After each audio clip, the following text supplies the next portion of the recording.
RTD News updates. And as you can tell from today's title, Congress is coming after your 401k. America's pension crisis is getting worse.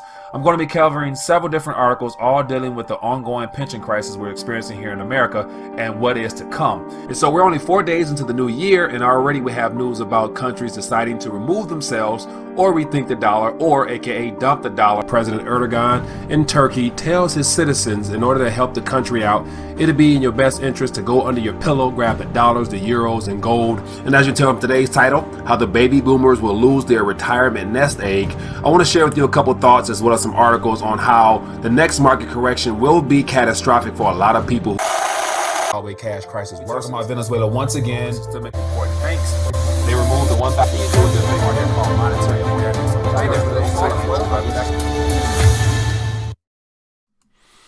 All right, we're live. Midday news update. Got a couple articles I want to share with you, and so I couldn't help myself because there's more than enough evidence these days to really bring into question the narrative that everything is going well.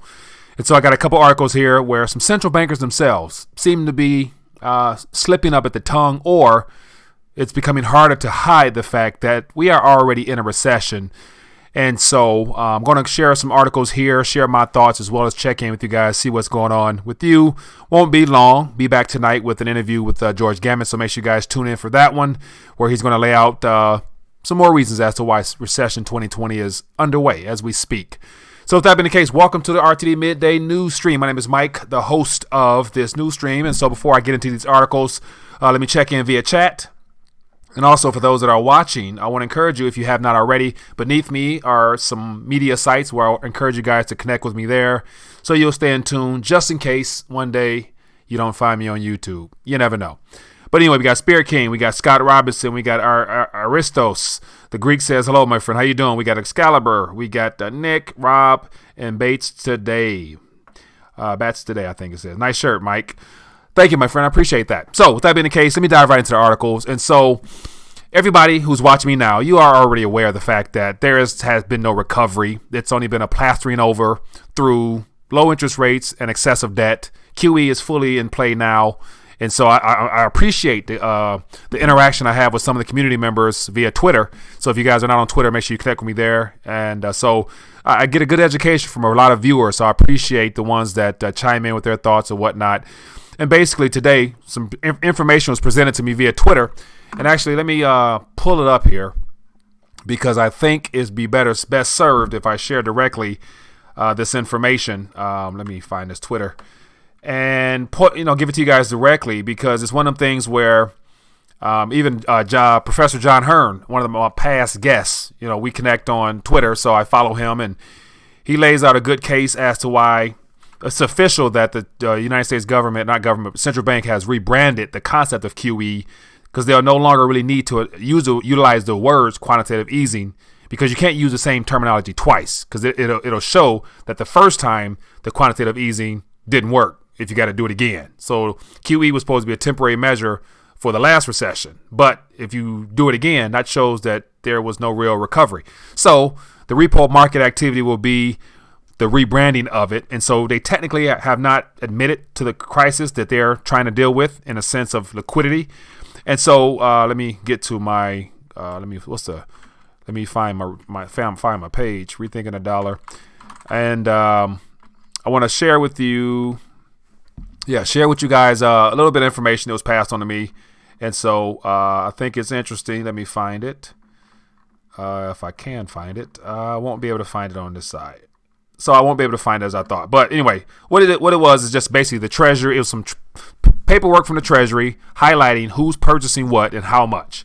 And so the premise of the whole conversation I have with that individual was that typically in your ordinary fashions, the government issues the debt, and then it's pumped into the commercial banks. Typically are the ones on the open market. They are the ones that purchase it. And then if need be, the central banks comes in at the very last end of all that to provide some liquidity or to repurchase those assets as a loan to the banks to provide liquidity. But what the premise was that because we're in a crisis right now in the banking sector due to the liquidity crunch, And so it's very interesting how someone also mentioned that all the banks passed their stress tests, which proved that they had more than enough capital to meet all the needs if there was a systemic event. So the question is, what happened to all that cash that was supposedly readily available for them to use in case of emergency? So obviously that's something doesn't add up. And then you factor in all the repurchasing of their own shares to drive up stock prices. Like I see today, I got an article talking about the Dow's at an all-time high and we're at war. So come on now, something's not adding up. So a lot of stuff you can't really believe it on the surface. You got to dig deeper and come up with your own guesstimation as to what's going on. But it looks like, according to information shared with me and documentation and whatnot, the central banks is bypassing the commercial banks and going right to funding the government. So basically QE at its greatest form, it appears to be, and I wouldn't doubt it was already happening before, but the central bank is directly monetizing debt from the government, because once again, there's no buyers in line. Like the auctions is, I think just this month is the first 10-year auction, and I don't think it's going to be doing as well as people think, because who's in line to buy debt knowing you're not going to get paid back? So whole nother story. So let me dive further right into the very first article, because the topic is the fact that central banks are openly admitting that things are a little bit sluggish right now. So the very first article here mentions, I'll pull this up on the screen so you can see what I see. And it says here, this is from Reuters as of today and about 6 hours ago. And so just reading some of the words and terminology as to how the report is put together lets me know that they're trying to keep calm while also stressing that something's not right. And so it says here, Carney says Bank of England could cut interest rates if weakness persists. So once again, that leads me to believe, like, okay, if they're talking about cutting interest rates, you wouldn't necessarily need to cut rates if the economy was doing well, if there was growth, if there was signs of a recovery 10 years after the fact when they initially start cutting. Why would they still be talking about cutting if things were good? So the fact that it's a concerted effort by all central banks at this current point to cut rates lets me know that, okay, something's not right there. That's A, that's one thing. And then B, Carney's basically saying that if weakness persists, what do you mean by weakness? There's no such thing as weakness. It's either there's growth or there's contraction. Things are getting better or they're getting worse. More than likely, when it comes to the economy, nothing just tends to just cruise along evenly. There's no fluctuations. There's no growth. There's no weakness. So the fact that he's admitting that weakness persists, according to the way this is titled, let me know that, once again, things are not as good as they would like for us to believe. So therefore, to me, that's a confession of concern, because now they got to figure out how to keep this thing going. They got to figure out how to concoct the next formula, because QE didn't work. It wasn't designed to work. It liquefied the banks, but it never hit the mainstream economy.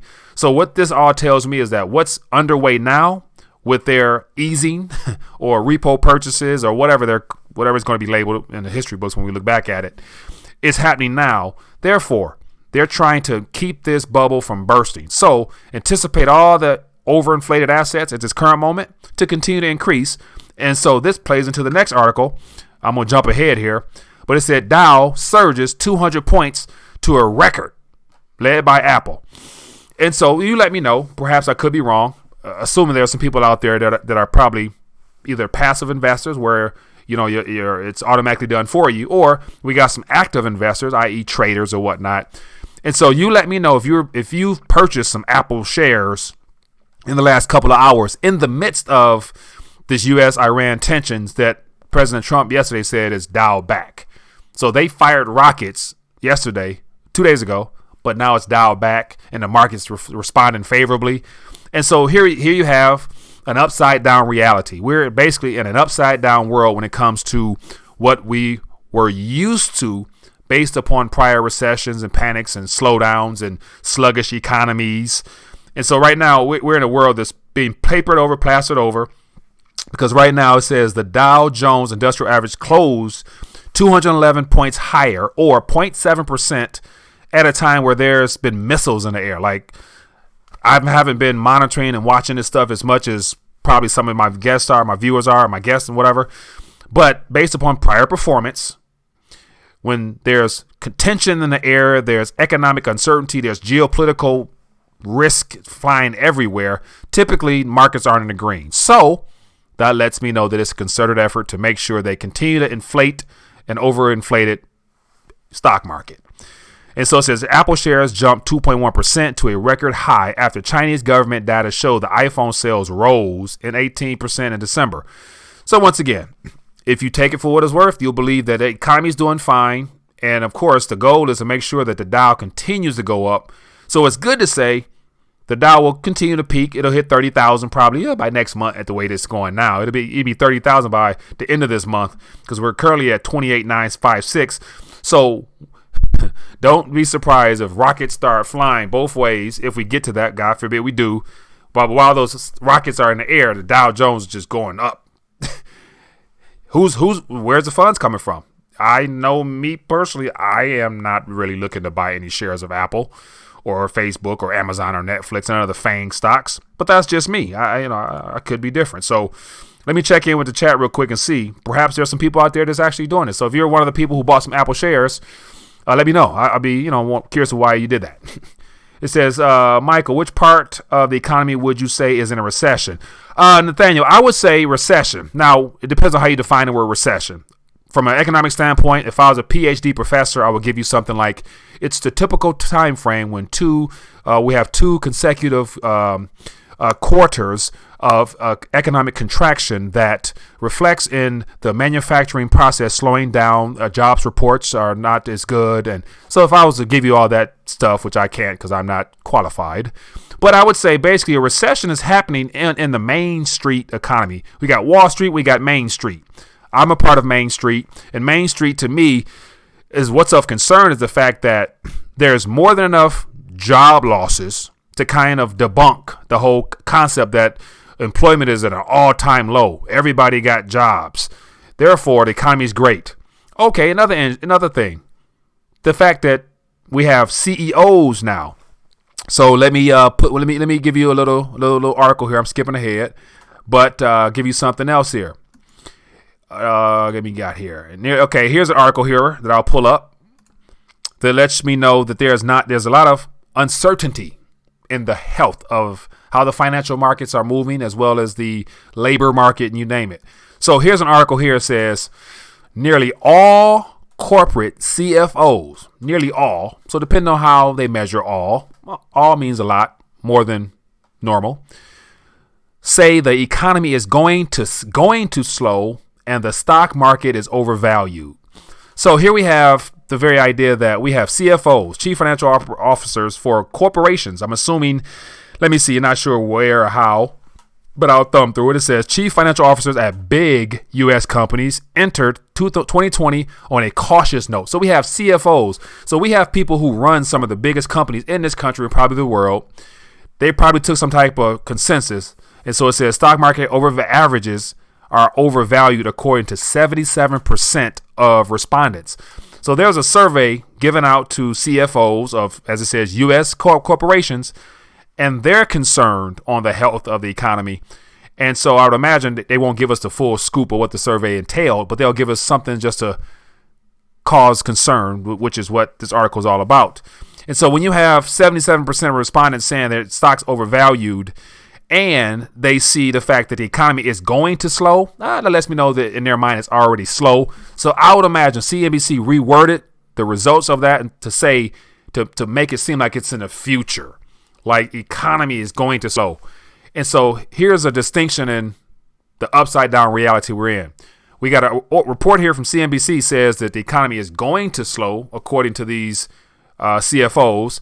But then the very first article I started with in the UK is that Carney says Bank of England could cut interest rates if weakness persists. So what weakness? So I assume the same corporations, same businesses in that area, they're all in manufacturing, service sector, IT, whatever the service they're in, whatever they're selling into the market, they're all experiencing probably lower sales, which means less profit, less revenue overall. And what happens when a corporation, especially a publicly traded company, doesn't meet expectations of the shareholders?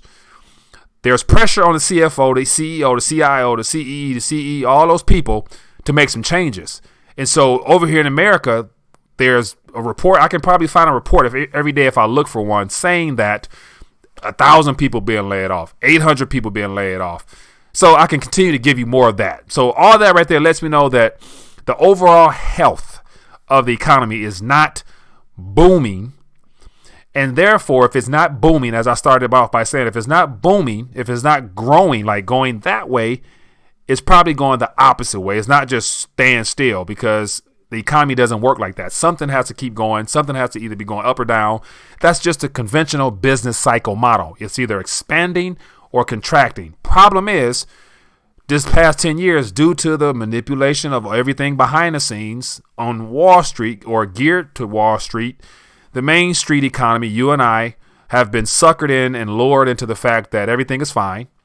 And so while everything is fine, all the overinflated assets are continuing to rise, but your average Main Street person does not know how or what they're doing when it comes to that. So most people on Main Street are not really participating in that wealth disparity that's continuing to increase. So those that are close to the water spigot or the debt spigot are getting richer, and those that work for a living and do the responsible thing of paying down debt and are ultimately losing purchasing power. So forgive me for that long rant, but it just felt necessary. It says, I believe the worst case scenario, Spirit King says, during a recession is to have a right-wing government. They will let people die without care while filling the bank's pockets. During a recession is to have a right-wing government. Spirit, yeah, I'm not sure exactly how to respond to that one. Because ultimately left, right, upside down, backwards, ultimately all they can do is continue to expand this current debt-based system or let it go under. So there's no corporate solution to this problem at the end of the day, because everybody that's a representative of the people are already bought and paid for by special interest groups and you name it. So you never really get a true honest answer from anybody that makes a living off being a politician, because their tenure as a politician is dependent upon promises. So yeah.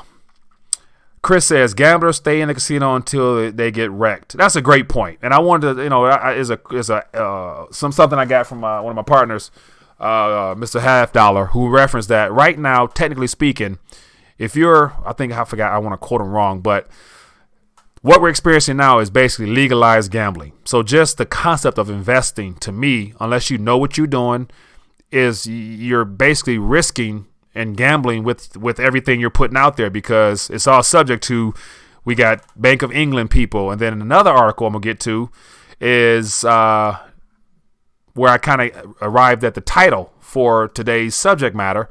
And it says ECB's Lagarde urges fiscal action in her first remarks of 2020. So Christine Lagarde, former IMF chairwoman, all of a sudden was voted in unanimously until the ECB position, and not a single European citizen had anything to say about that or got a chance to vote. So it was just automatically she became the most powerful person in our region, because she controls and dictates the interest rates. So anyway, just to give an idea of where the distortion of where the central bankers don't seem to be on the same page, because we got, as I showed you initially, Mark Carney coming out saying that if weakness persists, weakness to me spells recession. That's just basically what it says, but he can't say that, because if they were to be 100% truthful, they would admit that the central banking model is a complete scam, and that the only thing they can do is create bubbles and then let them burst, and then they buy up everything and then inflate it again. That's all they can truly do. But they can't say that, but I can, because I'm not a PhD economist. So it says ECB's Lagarde urged for fiscal action. So now she's shifting the blame onto the actual sovereign nation. So they remove the ability for all these 19 nations that are part of the ECB to regulate their own monetary policy, and they put it all under one window, which happens to be this lady right now. And then she's telling them, "Oh, okay, we need you guys to now step in and do some things with your government." And typically when they say do some things, it usually means cut back on some things, remove some of the promises that you put out there, so that we can continue to keep this thing going. So give you an idea of what this is all about. It says European Central Bank's Christine Lagarde used her first public remarks of 2020 to push for greater coordination between the region's policymakers. It says arguing that a joint fiscal push would help jumpstart the sluggish economy. So once again, we got Carney saying weakness in the system. And then we have Christine Lagarde being quoted as saying something about jumpstart the sluggish economy. So typically when you think about jumpstarting something, first thing comes to my mind is a car. Your car is not working. What do? You give it a boost. You jolt it to put some energy into the battery to then flush it throughout the car so it'll start. So basically what she's saying is our economy has stopped or extremely sluggish, but yet when you jumpstart something or boost something, you're bringing it back. So unless the fiscal policy kicks in, and it says here, a concerted fiscal stimulus at the euro area level would help speed up growth. So once again, if you need to jumpstart it, that means it's not currently growing or it's not moving. And then she's admitting that the economy is sluggish. So it's weak by Carney, sluggish by Christine Lagarde. And so it takes a concerted fiscal stimulus. So when you stimulate something, that's like jolting it, or you're going to inject something. So what do you have to inject? You got to either take away from the citizenry to free up more capital to meet your debt obligations, or somehow, some way you issue more bonds that they'll buy and they'll inject currency. So you see where this is going? Nothing comes out, nothing from its existence is brought into existence. Nothing is brought into existence, then utilized to buy up real tangible assets and goods. So, yeah, this is what's going on in the news. So this is just me deciphering and putting my little 2 cents on it. It says, hi, I'm looking at buying stocks, but I'm pretty cautious about it. I don't think I will buy a lot. Nick, once again, I'm not able to give financial advice. Whatever works best for you, whatever you believe has a potential to grow in this fake economy, do your homework, my friend. Do what you got to do. Cliff I once said the market would hit 80,000. That woo-woo guy no longer on YouTube. Cliff I is still on YouTube, and I don't doubt that it will go to 80,000 because, once again, it's just a number. It doesn't really determine the true value of the asset itself, of those shares, because the question will then boil down to is what are those shares really worth in value? And so apart from, you putting funds into them to buy those shares, if all the companies are just creating all types of amounts of shares to fund themselves with no real way of paying it back, because remind you, corporate debt is at an all-time high as well. Therefore, more corporations than we are even aware of are already overloaded with debt to where there'll be no way that they can grow because all this fiscal stimulus, all this weakness and sluggishness and all that stuff like that basically means sales aren't that good because your average consumer isn't consuming as much, or they're not using the methods they used to consume, i.e. brick and mortar stores. So if there's no foot traffic, therefore there's no profit coming through those stores. So you either shop online or people aren't deciding to shop as much. So therefore there's going to come a point where people will question how the true value of a share of any company, especially if they're buying back their own shares to increase the price at the same time that the CFOs, the CEOs, the CIOs, the CPP, all them people, they're selling their shares and buying it back with the money they borrow. So think about that. They're recycling debt. And so a lot of people are going to be trapped in owning shares in companies that may not even be in business. So, man. Yeah, more power to you. Pablo says, hi, Mike, how you doing? Excalibur says, had to refresh. Buffering. Oh, man, I'm buffering. So it must be you buffering because hopefully I'm flowing smoothly, but we'll see. It says, in 1976, CBS's Mike Wallace interviewed the Shah of Iran. Iranians were aware of what was going on way back then. I don't doubt it. Mark Carney came out from banking the options of lower rates.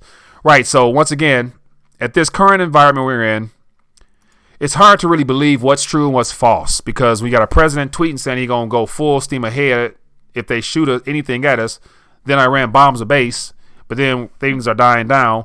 Then the next day, the stock market is at an all-time high. So all bets are off as to using the current environment as a gauge as to what's really going on because clearly everything has been turned upside down. And my personal opinion is the reason why it's turned upside down is simply because this to me is the last hurrah. Everything we're experiencing now, it's all about trying to keep this thing going. So I did a video a couple weeks ago about Uncle Sam being on Lifeline. Uncle Sam is on life support because, okay, while I'm at it, let me go ahead and give you some more stuff. So I'm completely out of order, but let me go ahead and just give it all to you while it's in front of me. Because of stuff like this, Trump legislation added $4.7 trillion to debt. So just within the last 3.5, how many ever years President Trump has been president, this article here is labeled as Trump legislation added 4.7 trillion. And so here you have Uncle Sam, who is well beyond the point of ever being able to think about paying just the mere interest. Will never get to the principal. So therefore, what that tells me is that from this moment forward, from this day that you're hearing my voice until the day that there's a sovereign default, which is inevitable, because if you can't pay back your debt and you're too far in debt and you maxed out all your credit cards, if your average person did that, what happens? You max out all your credit cards, paying credit card interest on interest on interest and whatever. You take out another credit card to pay. You can only take out so much before it's just impossible. But you can string it along. You can borrow from family members. You can borrow from friends. You can whatever.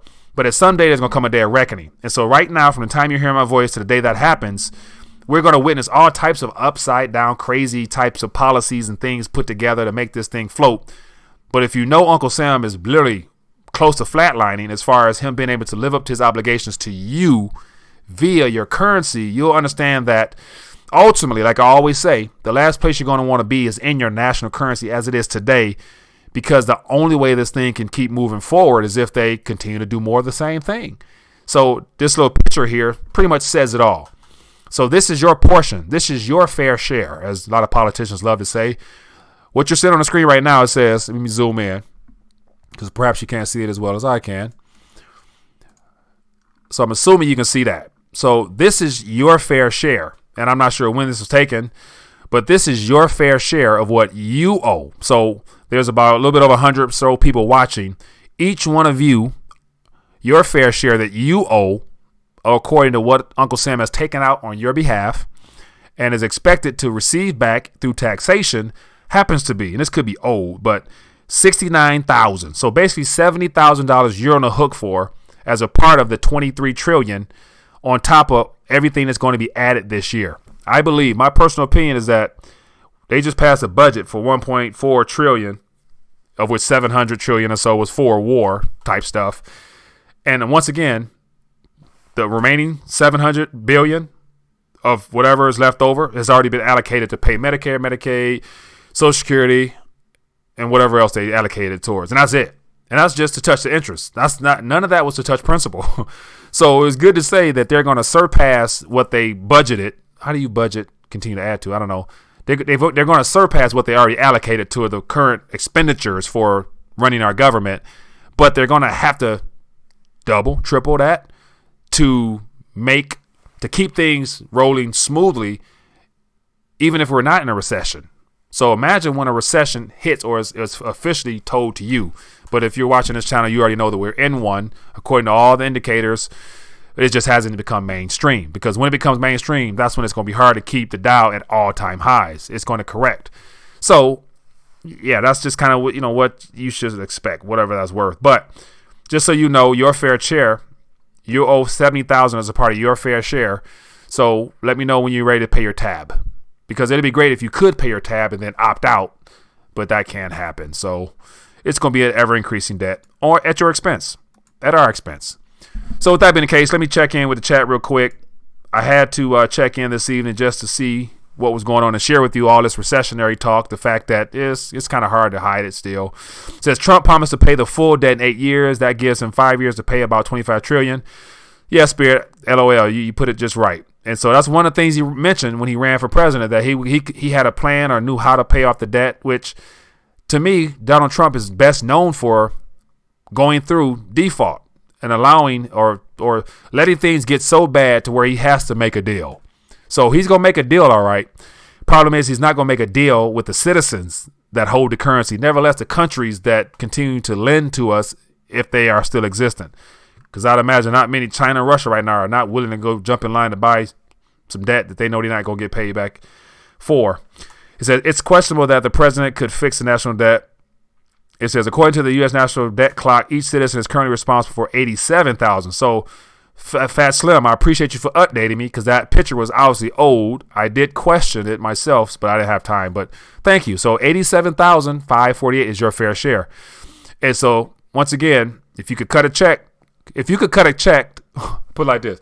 if you could cut a check for $87,548, and then at that point, when a check is cut, you get to opt out, meaning that you no longer had to pay taxes of any kind, and you get to stay on the sideline out of all this, but yet you still can use the currency to invest and do everything else, but yet nothing was taxed from this point forward because you're no longer, quote unquote, in the system. It's not possible unless you denounce your citizenship, and you can buy your way out that way, but you're going to enter into another country's problems more than likely. But question, by thumbs up or thumbs down? Just a question. I'm curious. Would you write a check to cash out and then opt out and not be on the hook for all this directly, even though you're still a part of it? So you're going to feel the effects of an economy crumbling, but still, thumbs up if you would write a check, if you could opt out. Thumbs down if you just ride this out and go through the default along with your government. I'm curious to find out in the chat. Thumbs down. Baby Moneybag says thumb down. So you keep your 87,000 racks and go get you some silver and some gold, and then I'll pay that tab once the government defaults and the gold and silver skyrocket just because it's revalued in a different amount of currency valuations. Yeah, then I'll pay that tab. So yes, the new infrastructure is updated, the old plumbing with the new faster protocols. So I'm assuming you're referring to the blockchain situation. For example, Russia spent about $60 billion. The U.S. spent $700 billion. Big difference. So yeah, Russia, apart from the fact that they're painted as our villain, Scott said he would opt out. So we got about over 100 people on here watching right now, and I see 2 thumbs. Is it possible for those that are watching but don't really tend to contribute or participate? What's the likelihood I can get a thumbs up from a stranger or a thumbs down from a stranger in the chat as to the question I put out there? Because once again, there's not much of a show if there's no participation. So this is all about you guys for me. Get me out. Scott right here, get me out. What's that mean? Interesting. So, yeah, I just want to check in, share some articles with you. We got Kim. Kim says thumbs down. She wouldn't opt out. She would just take the lumps with Uncle Sam. You see 2 thumbs because you need to refresh to update. I see 50. Uh-oh. Okay, so we got some Black Sun is up. Alex is down. So yeah, so I'm actually watching this from my phone, and I'm assuming everything is a couple seconds behind on my end. So Alex is down. We got the exotic therapist, thumbs up. Okay, so he would opt out. What else we got? The book addict would opt out. Who else we got? I'm writing that check. It might not clear, but I'm writing it. Yeah, you write that check, all right, it don't clear. We'll see what happens to you. Sweet Jones says, yeah, opt out. Love what you're doing, bro. Keep it up. Matt Zombogik. I butchered your name, my friend. I appreciate you for sharing your thoughts. Nathan says, tell them pay my debt with the bond that is attached to my birth certificate. That would be an interesting point to bring forth. An interesting case. Spirit said he would opt out. Concept Quad 2 said he's opt out. Hey from Oregon. Norm, you gonna opt out or what? You staying in? What you gonna do if you had the choice? Yeah, that's the best. We got Dondre said he'd stay in. He wouldn't opt out. Where do you see the gold and silver ratio after the reset? Daniel Lou, great question. A lot of people feel that at this current point, you gauge that based upon the way it comes out of the ground, and apparently silver is typically a byproduct, usually depending on what type of mine it is, to where it doesn't come out as easily or as abundant as gold is at this current point. So silver, I see people say 1-to-1. Sure, why not? I can see 1-to-1 at some point because silver has a lot more use case than gold.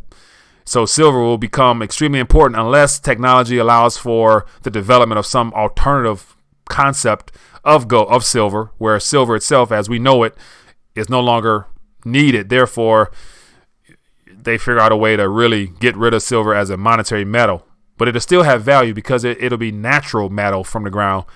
I know I forgot what it's called, but whatever it's called where they can create out of nothing. I forgot what it's called. I think I've drawn a blank. Will this disability cuts affect you?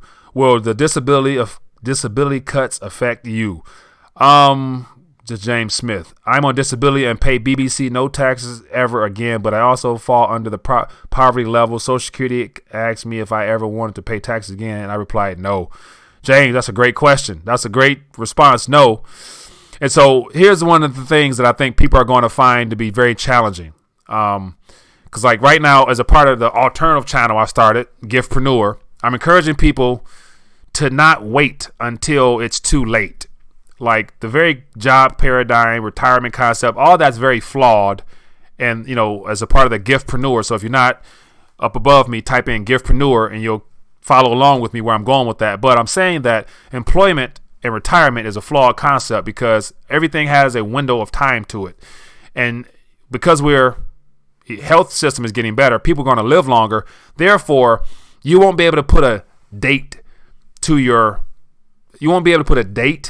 on your departure from this life, because say if you live to be 100 years old, it's good to say that whatever currency you're investing with now will probably not be the same currency down the line. So therefore, like typically when monetary systems change or there's recessions or panics or whatever, the investors who are uninformed and dependent upon someone else doing work for them and taking care of their money for them are the ones that end up being hurt. So how is it that you go from preschool to a degree in college and you typically don't get any type of foundational pieces on how to start your own business, grow your own finances, and not be dependent upon a person to do everything for you? You need a lawyer to do your law, to do all your stuff. You need a tax accountant to run your taxes. You need a doctor. You need, all these things you need. Why come we couldn't get all that core stuff in school? So point in case is the system wasn't designed to teach us that. So the people who are dependent upon a lot of people for everything are the people going to be hurt the most.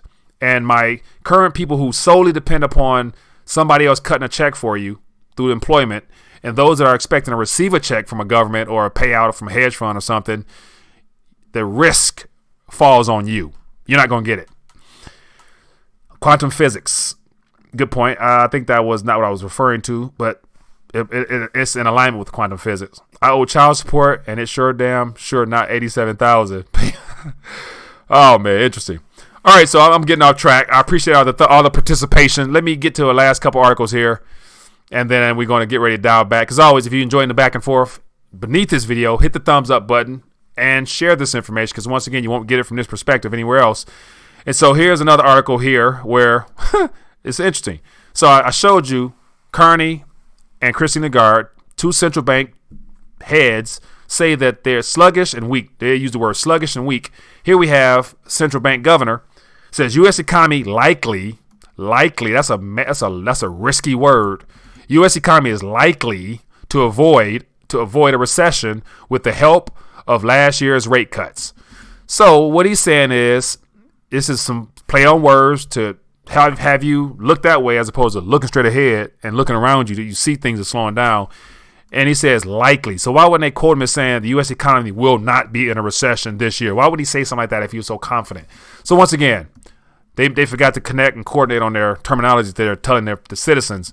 But likely to avoid a recession lets me know that, yeah, he sees a slowdown. He knows the economy is sluggish. He knows it's weak. He knows that there's a contraction in the economy.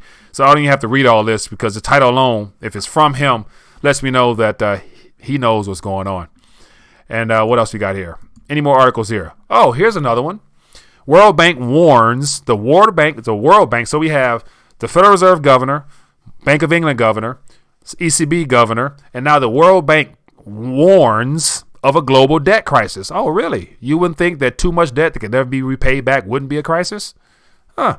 Following the fastest increase in borrowing since 1970. So they're saying that more debt has been taken out in this current expansion than any time since the 70s. And we know what happened with the 70s, extreme inflation, all those problems.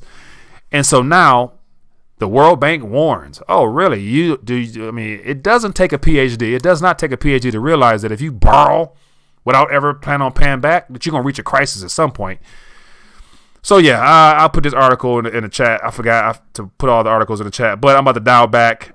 Be back tonight, 9:30 p.m. Tell a friend. Join us tonight. I'm going to have my friend George Gammon join us for a live stream, and he's going to share with us his 5 reasons why this current recession that we're in now will be worse than 2009. So make sure you guys tune in for that. I'll actually put the link. I'll put the link in the chat. I'll put the link in the chat for those that might just be finding out about it. Set yourself a reminder. And better yet, for everybody watching, take that link right now I shared, put it inside of your social media, wherever you're at on social media. Then, and this is, the reason I ask you guys to do this, because this is one of them topics where you might want to inform people about what's currently going on. So all the stuff I shared lays a foundation. I think George is going to add to it significantly tonight. So take that link that I just shared with you, put it on your social media, tell your friends to come out and hang out with us, give us a call, and ask questions directly. So that's just my request for you guys. But once again, if I don't shut my mouth, I'm going to keep ranting. But as always, if you enjoyed the back and forth, thumbs up. Beneath this video is all the free information. We got the coins still. Take advantage of opportunities right now if you guys are interested. And if you want to be a blessing to the channel, consider becoming a Patreon, where I'm going to have a lot more opportunities for you guys to be recipients of the value I add via social media and these videos. So I'm going to leave you with this. I'm going to shut my mouth. See you tonight, 9:30. Hey there, sorry for this interruption, but I wanted to bring something to your attention. If you've been enjoying this live stream, why don't you partner with me and be a support to the channel via Patreon membership for just a minimum of $5 a month. All you have to do is scroll down beneath this video here, click the Patreon link, then consider donating as little as $5 a month towards the channel. A little bit of crumbs can go a long way, and I appreciate your support. Now, let's get back to this live stream. Hey there, hope all is well. Back at you today with some more RTD News updates. And as you can tell from today's title, Congress is coming after your 401k.